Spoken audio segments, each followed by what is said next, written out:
welcome back to my channel. If you're new, my name's Emma. So yesterday's video was the plan with me meal prep, and I did say I would try and do some cook with me videos. So I figured beetroot risotto, I'll have a play and see how the filming goes. So beetroot risotto, I'm cooking it in my Instant Pot Pro Crisp. I won't be using the air fryer lid, just the pressure cooker lid. Full transparency, this was gifted to me. This is not an advert. I'm a brand ambassador, which means that Instant brands send me out new products to test. But any thoughts, opinions and everything of my own, I don't have to get anything checked by them. If I ever do a review, I don't have to get it checked by them. If I do a video, I don't have to get it checked by them. So it is not at all an affiliate link or anything like that. I just love the Instant Pots. I had them for many years before I became brand ambassador, and I still love them now. This is one of my favourite pots. So before this I had the Duo Crisp that I purchased by myself. When this came out, Instant Brands asked if I wanted to try it and I said yes. Had it ages now. I've got an unboxing somewhere on my channel. But yeah, this is one of the most used gadgets in our house. So that is what we're going to be cooking our risotto in tonight. For the risotto we're going to need stock. Now I'm feeding 5 of us. 4 really, because the youngest doesn't really like risotto. So for that I'll be using 2 cups of risotto rice to a litre of stock. These are just vegetable stock cubes that I'm going to make up in a litre of water in a moment. I also have some carrots, these teeny tiny baby carrots that I just dug out from the bottom of the fridge, and an onion, a white onion, and a packet of pre-cooked beetroot in natural juices. This is 250 grams. I normally like to put in more than this, but this is what I had. So, like I said, I'm using what I've got in the fridge, making the most of it really. And then for cheese, we have Sainsbury's Italian hard cheese, Parmesan Reggiano type thing is what you're going to need. This works just as well. And then to serve, I like to use a bit of Greek style salad cheese, aka feta, but they're not allowed to call it that. So I'll be using that. I will also be grabbing from the herb cupboard, excuse the mess, I want some thyme, but we're going to need salt, we're going to need a little bit of black pepper, we are going to need some garlic granules. I usually prefer garlic granules in a risotto because I can put it in with the stock. I find that if I use regular garlic or garlic paste or anything like that, it can seem a bit too strong. So garlic granules and then thyme. Here we go. There's the thyme. So I like thyme with mine. I think it goes really well in a risotto. So that is what we've got. I'm going to make up my stock and let that sit. It's always best with the Instant Pot to have everything sort of room temperature or cold. So I'll do that and I'll be back in just 1 minute. Okay, so I'm back. So basically all I did in the jug over there is 2 stock cubes, crumbled them up, added about 500 ml of boiling water just to help them dissolve a bit, then topped up with cold water out the tap to a litre. Like I said, you need a litre of stock to 2 cups of rice. Now what I'm going to do is just quickly peel the carrots because they're a little bit old looking. I don't always peel them, don't always need it. And then I'm going to peel and chop the onion, stick them in here. I don't use oil, some people do. But what I do though is I don't sort of preheat my saute function as such. So I will just select saute, have it on level 3, 15 minutes, press start, and then as I'm chopping, I just add things into the pot. So I'm going to grab a knife, there we go, and a peeler. Oh jeez. Where's the peeler? I'll have to use this one today. I'm going to peel the carrots.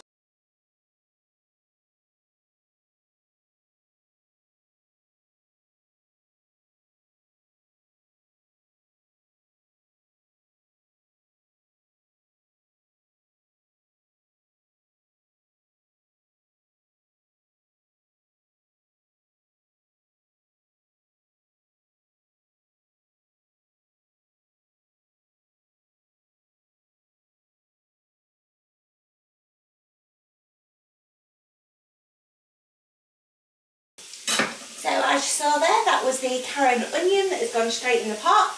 I'm going to grab a spoon because I forgot to grab hold of one. Serving spoon. The joy of the Instant Pot is because it's stainless steel. You can use stainless steel instead of a mix.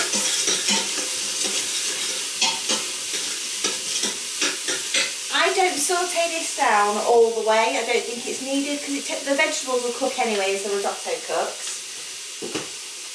So the next thing I'm going to do is just pop in my rice, just to get that to go slightly golden, just to get that to go slightly clear. So like I said, because I'm using a litre stock, I'm going to use 2 cups of rice. For some reason I've got 2 open bags in the cupboard. But arborio rice is arborio rice. Doesn't matter if it's from a different brand. That's 1 cup of rice. Put the rest of the grains in. And then a second open bag.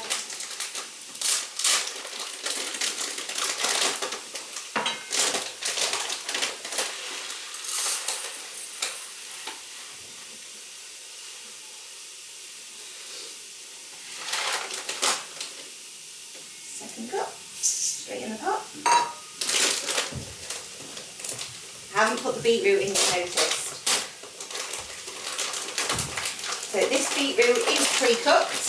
I'm all for saving time. I haven't got time to be putting gloves on and chopping regular beetroot and preparing it. Time or the inclination, to be honest. So that's in there. Just grab you. Don't know how well the camera's going to show you this, but you can see in the pot there we have got our onion, our carrots and our rice just sitting there. The rice has just started to get a little bit translucent. So what I'm going to do next, I didn't actually show on the ingredients, I'm going to pop a little splash of red wine in. So I've popped a little bit of red wine in there, just to help deglaze it a little bit. See, there is still bits catchy on the bottom, but don't worry about that. We've still got saute on, and when we add the stock, we will be able to scrape those bits off. So now I'm going to add in a bit of seasoning. So like I said, I've got garlic granules. Now I need to get myself a tripod because trying to hold this camera whilst doing this is not working.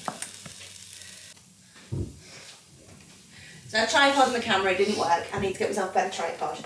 So anyway, garlic granules. I'm going to add in sort of a heaped teaspoon of them.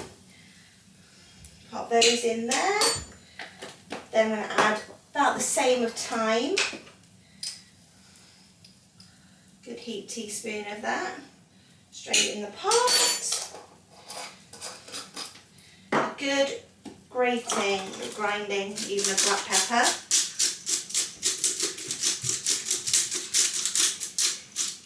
You don't need to add salt and pepper because you can always add it at the end, and I'm actually not going to add any salt because as I made the stock up I got a little bit on my finger and tasted it. It tastes quite salty, so you can always add salt at the end anyway. So now that's all in, I'm going to take my stock, I'm going to add a little splash and you're going to hear a big sizzle, but that is the best way to deglaze the pan. Get all those little crispy bits off the bottom.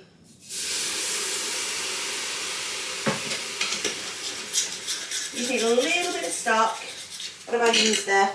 About 200 mils. I'm just literally scraping all on the bottom of this pan. I don't want any bits caught, because if you get anything caught, you're going to get a burn notice. So now that I've cleaned that, I can press cancel to turn the saute function off. I'm going to add in the rest of my stock. Just like that. And then I'm going to grab the beetroot, I'm going to open it over the pot so that any juices can go straight into the pot, not get everywhere. And then I'm going to squeeze out the beetroots. And just open that packet a little bit more. Not the safe way to open a packet, don't copy me.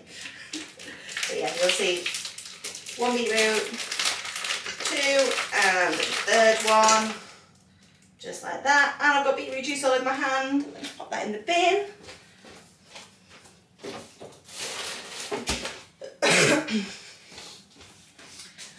So what I'm going to do now, the beetroot is in here. Give it a good mix together.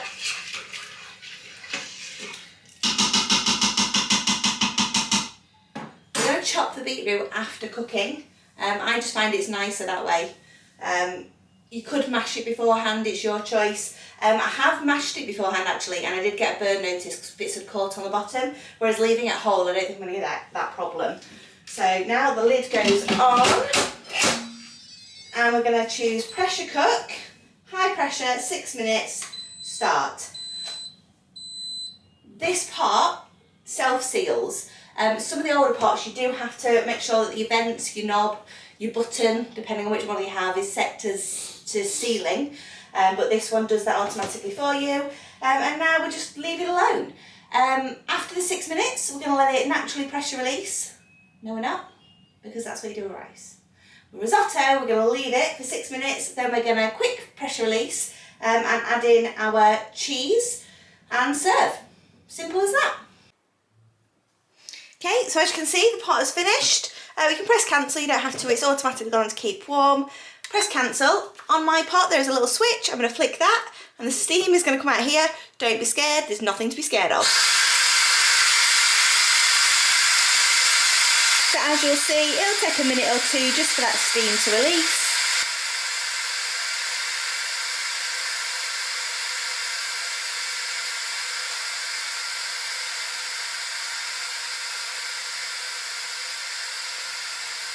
Now, whilst the pot was actually getting to pressure and cooking, I grated the hard cheese. I actually had about 60 grams in the packet that I showed you.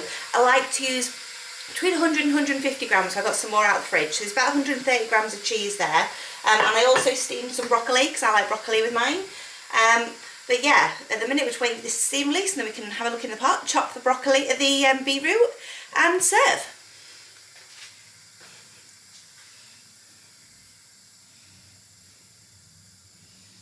You see the steam is dissipating now, not as much coming out of the pot. It's not scary, and you hear that pin drop, it means we can turn the lid and take that off. I will show you in the pot. That is what it's looking like. So I'm going to give this a stir. And I'm just going to use a spoon from earlier, and I'm going to use a knife just to dice up that beetroot. It's lovely and soft. I'm cutting it into quarters and then eighths, so then I'm just going to run the knife randomly through it. Again, because this pot is stainless steel, you don't have to worry about taking coatings off or scratching it. It's all good. It is so robust. And the third bowl of broccoli. I keep saying broccoli, beetroot. Got broccoli on the brain. So now I'm just going to randomly chop the knife through. A little bit of the colour is leaching out of it now, because obviously I've released all those juices that were inside. Just spray that up. Let you see what it is looking like. Whoop. So that is what it is looking like now.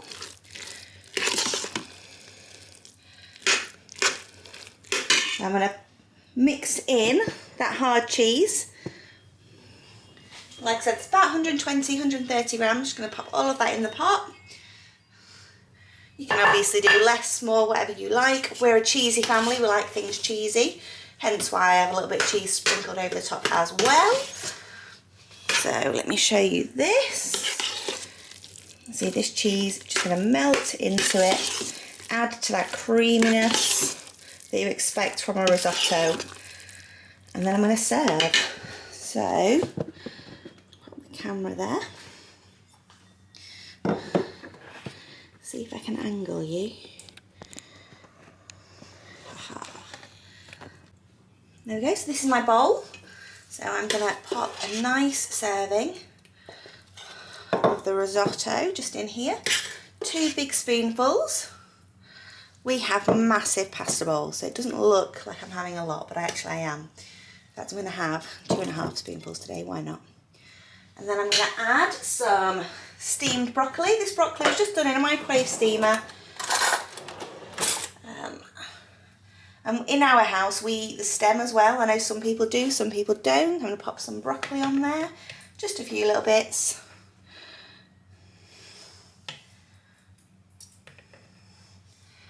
Like I said, this has got carrots, onion, beetroot in it anyway. So we've got plenty of veggies in there. And then I'm going to sprinkle over a little bit of our Greek style cheese, which I've just poured the juice in. More cheesiness for me. I'm just going to literally crumble a couple of bits of that over. And that is my super simple midweek Instant Pot beetroot risotto. Finger licking good. Thanks for watching. Bye guys.